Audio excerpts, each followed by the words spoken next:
Hello students, today we are going to talk about Laser Basics 2, where in the Laser Basics 1 we have already talked about that population inversion is the necessary condition for a laser to happen, because the stimulated emission can only take place when the population inversion takes place. Now for this reason, as we already talked about population inversion, first we talk about the actual condition for population inversion. We consider a two energy level system. E1 and E2 are the two levels of energy, and N1 is the number of atoms per unit volume in level 1, N2 is the number of atoms per unit volume in level 2. Then if we consider that N0 is the total number of atoms taking part in upper and lower transitions. As you know, there are three transitions. One is the stimulated absorption, that is the transition from ground state to the upper state, and there are two other transitions, the spontaneous emission and the stimulated emission from the excited state to the ground state. They are downward transition. So in order to have the total number of atoms taking part in upper and lower transition, we say N0 is equal to N1 plus N2. The lasing action will only take place when the conditions for population inversion are reached. This is known. So the population of upper level is higher than that the lower level. This is the condition to be reached. Hence the threshold population density of the atom, which is Pi, can be defined. Now what is threshold? You can take an example here, like you have a water tank in your house. You put a tap to tap the water out from the tank, not at the bottom, just some way away from the bottom. That is the reason why, because you don't want to drain out the entire water before knowing. You need to keep some of the volume. Same is the case of the population inversion, that in case of population inversion, the amount of energy required to build up the population inversion, that much amount of energy is sustained in the optical resonator cavity, and rest extra energy developed in the system is being taken out. This energy is being developed by the stimulated emission and is being taken out. I can see here mathematically that NTH, that is N threshold, is equal to N2 minus N1, that is equation 2. So from equation 2 and 1 you know is equation N1 plus N2 is equal to N0. Now using these two equations, you can find out the value of NTH, and that comes out to be N2 minus N0 minus N2. That is, we are substituting the value of N1 here in this equation, or we get NTH is equal to 2N2 minus NO, or N2 is equal to NO by 2 plus NTH by 2. Hence N2 is equal to NO by 2. This implies N2 is greater than NO by 2. This implies that the lasing can take place only when more than half of the atoms are excited to upper level. That is the basic condition.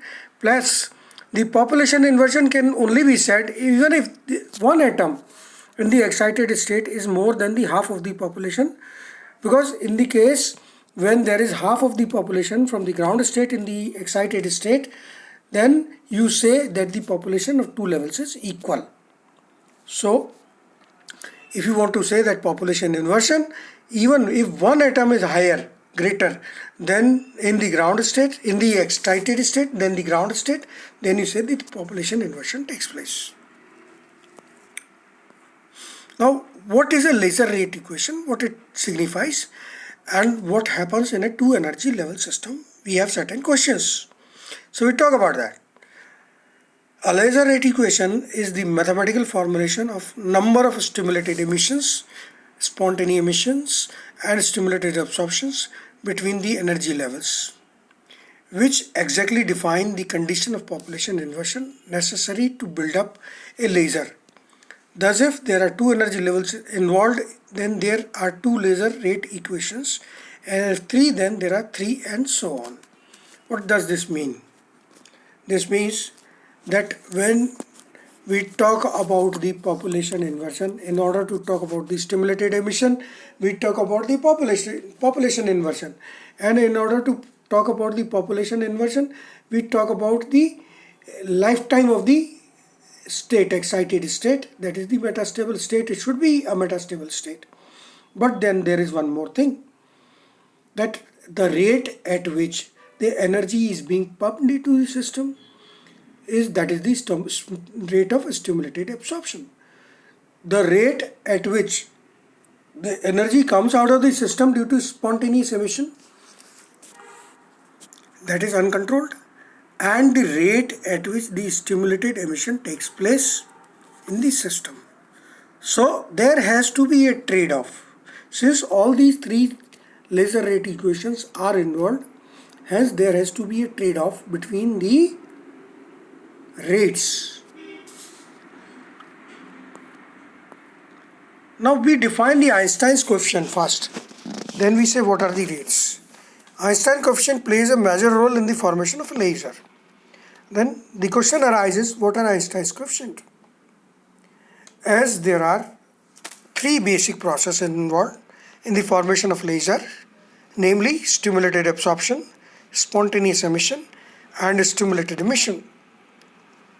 So we say that the formation of laser depends upon the trade-off between the three processes, because the population inversion is the basic condition for lasering to happen, as we already discussed, and the process of spontaneous emission does not allow the population inversion to happen if its rate is high. Why? Because if the rate of spontaneous emission is high, then what will happen? The amount of energy collected in the excited state, the amount of number of atoms collected in the excited state will come down immediately, giving us energy. And every time a photon is given to us, it will be a photon given to us by spontaneous emission. It will not be same in phase and frequency. Hence the beam, if we even build up a beam, then that beam will not be a monochromatic beam, which is the basic aim. So we define the Einstein's coefficient as, we say B12 is the coefficient for stimulated absorption, where B stands the stimulated process. 1,2 we say is the transition from level 1 to level 2. Again we say A21 is the coefficient for spontaneous emission.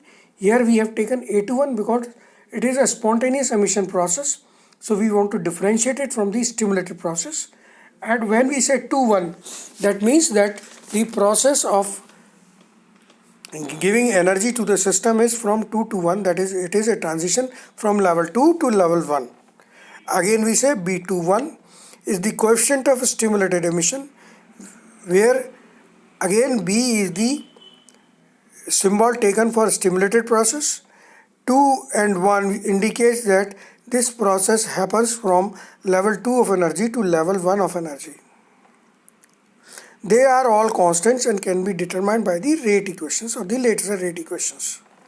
Now we say that we define the absorption, stimulated absorption rate. We consider that RABS is the rate of stimulated absorption. It is defined as B12 rho nu N1. Again, the rate of spontaneous emission is defined as R spontaneous equal to A21 N2. Here you can see that rho nu term is not present there. This is a downward transition.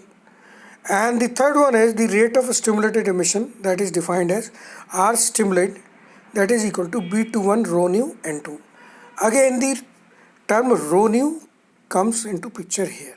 So now this should be very clear that the two processes having the stimulated process, the absorption process, and the stimulated emission process, we have the term rho nu, whereas in the spontaneous process we don't have the term rho nu. What is the justification for this? The basic justification is that in order to have spontaneous absorption, stimulated absorption, we have an interaction of radiation and matter, that is the radiation interacts with the matter, and then the number of atoms N1 present at level 1 interact with the radiation energy density rho nu to have an upward transition. Same way when we talk about the stimulated emission, Again, the excited atoms present in the excited state interact with the radiation energy density rho nu, and there is a downward transition giving us similar photons. So that is why rho nu is compulsorily there in the two rate equations, that is for the stimulated absorption process and the stimulated emission process. But as we talk about the spontaneous process, there is no interaction of radiation and matter. The only thing which happens here is that any excited atom can lose energy and come down to the ground level. So here we don't have the term rho nu, and we simply say A21, the Einstein coefficient for spontaneous emission, depends upon the total number of atoms N2 present in level 2.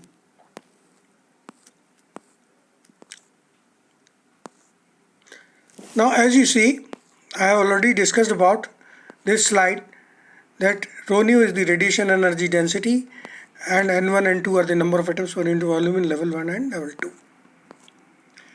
B12 and A21 are the coefficients.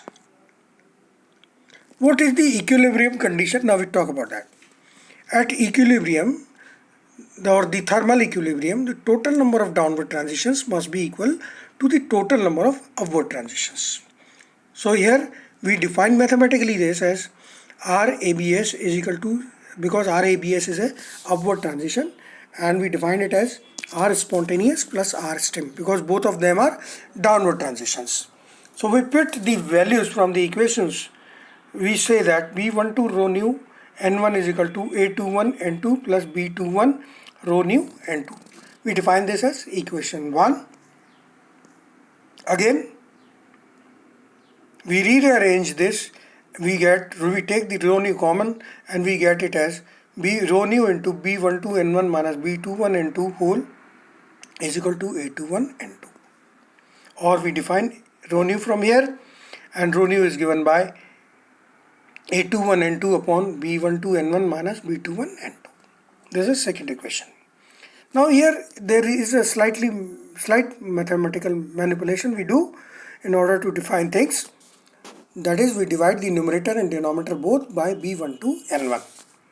When we do so, we get rho nu is equal to A21 upon B12 upon N1 upon N2 minus B21 upon B12. This is equation 3. You can solve and see the equation.